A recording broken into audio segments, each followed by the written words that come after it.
Snore, नचा sound ऐकू येतोय तुला? SNOR. दळणे. Grind. Very good. Spelling? G. Pen. Strain. ST. माहिती. S. स्ट्रेन. S. पाण्याची बॉटल भरणे, तर काय म्हणशील? पाण्याची बॉटल भर. Pure. Fill the water bottle. Fill the water. Did you forget? Write down. आजच्या व्हिडिओमध्ये आपण जे शब्द शिकणार आहोत ते शिकणं खूपच गरजेचं आहे, कारण या विना आपण इंग्रजी बोलूच शकत नाही. हो, बिलीव्ह मी गाईज, हे वर्ड्स जर आपल्याला यांना इंग्लिशमध्ये काय म्हणतात ते ऍक्शन वर्ब्स आहेत, हे आपल्याला माहीत असणं खूप गरजेचं आहे. तर मी तेच मराठी शब्द बोर्डवरती लिहिलेले आहेत आणि सुहानी त्यांना आता आपल्याला विथ स्पेलिंग इंग्लिशमध्ये सांगणार आहे. तिच्यासाठी सुद्धा काही शब्द नवीन आहेत, तर माझाही तिला शिकवण्याचा प्रयत्न चालू आहे. तुम्ही तुमच्या मुलांना नक्की शिकवा आणि हा व्हिडिओ शेवटपर्यंत तुमच्या मुलांना नक्की दाखवा. चला तर मग सुरुवात करूया आजच्या व्हिडिओला. Are you ready? Yes. Okay. तर आपला पहिला शब्द आहे टोचणे.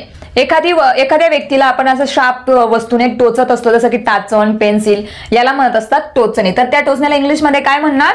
Prick. Very good. Spelling? PRICK. Prick.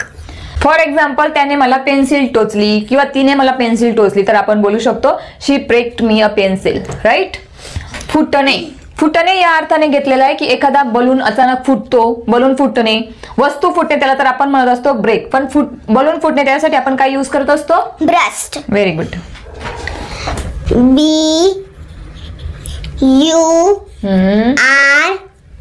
BURST. Burst. Not burst, bust. Bust. त्याच्यानंतर आपला आहे एक नेक्स्ट सांडणे. पाणी सांडणे, एखादे लिक्विड सांडणे, त्याला आपण काय म्हणत असतो? स्पिल. स्पिल. SPILL. स्पिल. हा व्हिडिओ शेवटपर्यंत नक्की बघा, कारण शेवटी हे शब्द सुवनेचे कशा लक्षात राहतात आणि तुम्ही सुद्धा हे वर्ड्स कायम तुम्ही तुमच्या मुलांना कसं लक्षात ठेवायला सांगू शकतात ते ट्रिक मी शेवटी सांगणार आहे, की आपण व्होकॅब्युलरी जास्तीत जास्त व्होकॅब्स आपल्या डोक्यामध्ये कशी स्टोअर करू शकतो, ते आपले कायम कसं लक्षात राहू शकतो, याच्या खूपच युजफुल टिप्स मी व्हिडिओच्या शेवटी देणार आहे आणि या टिप्स आजच्या व्हिडिओच्या बोनस आहेत, म्हणून शेवटपर्यंत व्हिडिओ नक्की बघा. याआधी सुद्धा आपण असा व्हिडिओ घेतलेला आहे. ही सिरीज तुम्हाला आवडत आहे का ते आम्हाला कॉमेंट थ्रू नक्कीच कळवा आणि इथपर्यंत व्हिडिओ बघितलाय तर व्हिडिओला लाईक करून द्या. ओके. नेक्स्ट, भरणे. पाण्याची बॉटल भरणे, तर काय म्हणशील? पाण्याची बॉटल भर. Pure. Fill the water bottle. Fill the water. Did you forget? Write down.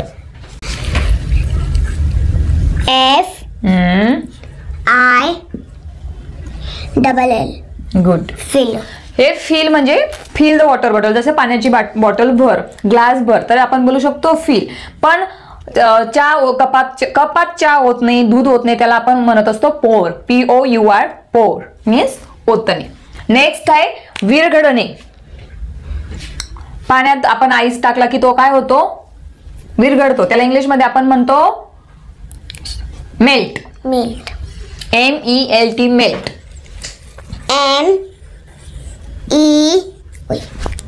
It's okay now. Don't rub it. LT. Melt. Next आहे गाळणे.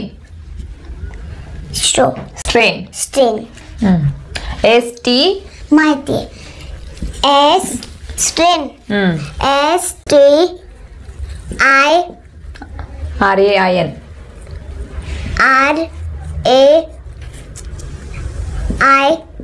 Very good. नेक्स्ट आपला वर्ड आहे तो म्हणजे जेव्हा आपली मुलं आपलं काम ऐकत असतात किंवा त्यांनी चांगले मार्क्स आणले तर आपण त्यांना काय करत असतो? त्यांना आपण पाठीवर थाप देत असतो, त्यांचं कौतुक करत असतो. तर पाठीवर थाप देणे म्हणजेच इंग्लिशमध्ये काय म्हणतो? Pat. Very good. Spelling? PAT. Pat. Next आहे खोदणे, खड्डा खोदणे, तर त्याला काय म्हणतात? Dig. Very good. DIG. Dig. Dog is digging, है ना. नेक्स्ट चिपकवणे. एखादी वस्तू आपण stick. Spelling? STICK. Stick. Good. Next आपला वर्ड आहे तो म्हणजे चावणे. आता जेवण बारीक चाव, त्याला आपण काय म्हणत असतो? chew food well. च्यू युअर फूड वेल. Well. पण हा चावणे म्हणजे एखाद्याला चावा घेणे, जसं की कुत्रे चावतात. Dog bites. Write down. Bite. B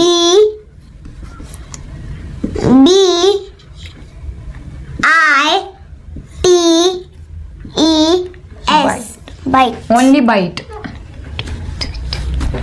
next आपला वर्ड आहे तोडणे. आता एखादी वस्तू तोडणे, फुटणे ते नाही आपण घेत आहोत. तोडणे म्हणजे फुलं तोडणे, पानं तोडणे. त्याला आपण इंग्लिश मध्ये काय म्हणत असतो?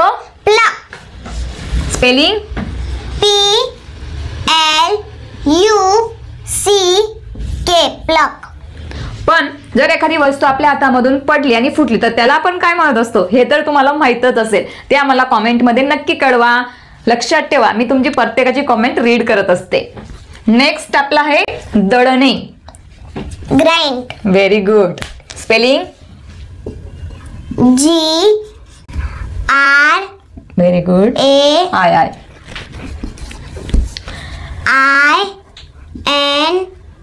Grind. ग्राइंड नाही, not grind. Grind. Grind. D. Grind. Very good. Grind म्हणजे दळणे. पण आपण जर आपण मोटर पेसलने जर आपण असं कुटत असणार तर त्याला आपण म्हणत असतो क्रश. नेक्स्ट आहे गिळणे. आपण गोळी गिळत असतो, जेवण गिळत असतो, त्याला काय म्हणतात? Swallow. Very good. Spelling S-O-A. No S-W-A. Very good. L-L-O-W. Swallow. Very good. Next. पण त्याआधी आय होप तुम्ही व्हिडिओ एन्जॉय करत असणार. व्हिडिओ तुम्हाला आवडत असेल तर प्लीज व्हिडिओला लाईक करा, तुमच्या फ्रेंड्स फॅमिली सोबत शेअर करा आणि हो तुमचं अनमोल मत आम्हाला कॉमेंट थ्रू नक्की कळवा.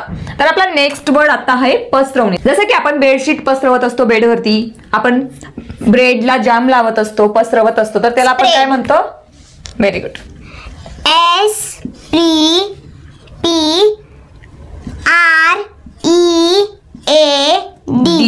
Spread. घोरणे. Snore. Very good. S snore. नचा साऊंड ऐकू येतोय तुला? S-N-O-R-E. Snore. Snore. सुवाने ज्या स्पेलिंग लिहित आहे ती जास्तीत जास्त त्या साऊंडच्या बेसवरती लिहित असते, कारण तिला फोनिक साऊंड माहिती आहे. फोनिक साऊंड वरती सुद्धा मी खूप सारे व्हिडिओज याआधी बनवलेत, तर तुम्ही नसेल बघितले तर नक्कीच जाऊन बघा, आपल्या चॅनल वरती ते अवेलेबल आहेत. नेक्स्ट आपला आहे बुडणे. फोनिक म्हणजे फोनिक्सने जर मुलांना फोनिक्स माहिती असतील तर त्यांना स्पेलिंग लिहिणे, स्पेलिंग वाचणे खूपच इझी होत असतं. नेक्स्ट आपला शब्द आहे बुडणे. Sink. Very good. S-I-N-K. Sink. आता बुडणे म्हणजे एखादी निर्जीव वस्तू जर बुडाली तर आपण यूज करत असतो सिंक. तर जहाजसाठी आपण यूज करणार सिंक. पण जर एखादा माणूस बुडून मेला तर त्याच्यासाठी आपण यूज करत असतो ड्राउन. Right down. D करून लिही. D-R-O-W-N. Drown. Very good. Next आहे फुंकणे. फुंक मारणे. Blow. ली. Spelling B-L-O-W. Blow. आपण कॅन्डल काय करत असतो? Blow. Very good. नेक्स्ट आहे रडणे. Cry. C-R-Y. Cry. क्रायलाच आपण आपण वीपही बोलत असतो. ली. P. Weep. तर तुम्ही क्राई बोलू शकता, वीपही बोलू शकता, त्याचा अर्थ रडणेच होतो. नेक्स्ट आपला आहे वाकणे. Bend. Bend. Very good. B-E-N-D. Bend. Don't stand up, sit down. Next खाऊ घालणे. Feed. F. आपण आपल्या मुलांना काय करत असतो? खाऊ घालत असतो, म्हणजे फीड करत असतो. D. Feed. आता इथं आपण शिकलो बेंड म्हणजे वाकणे. त्याचप्रमाणे आपण जेव्हा सकाळी उठल्या आडस घेत असतो त्याला आपण म्हणतो स्ट्रेच. I am stretching. तर अशा पद्धतीने आजच्या व्हिडिओमध्ये आपण खूपच शब्द शिकलो, खूपच नवीन शब्द होते. असे अजून भरपूर शब्द आहेत, जसे की कपडे सुकवणे, कपडे धुणे, भांडे धुणे, झाडू मारणे, फरशी पुसणे. हे सगळे शब्द जर तुम्हाला अजून जाणून घ्यायचे असतील तर या व्हिडिओच्या पार्ट 2 साठी तुम्ही आम्हाला कॉमेंट करू शकतात. आणि हो, या व्हिडिओचा जर तुम्हाला स्क्रीनशॉट घ्यायचा असेल तर तुम्ही घेऊ शकतात, नोट डाऊन करू शकतात.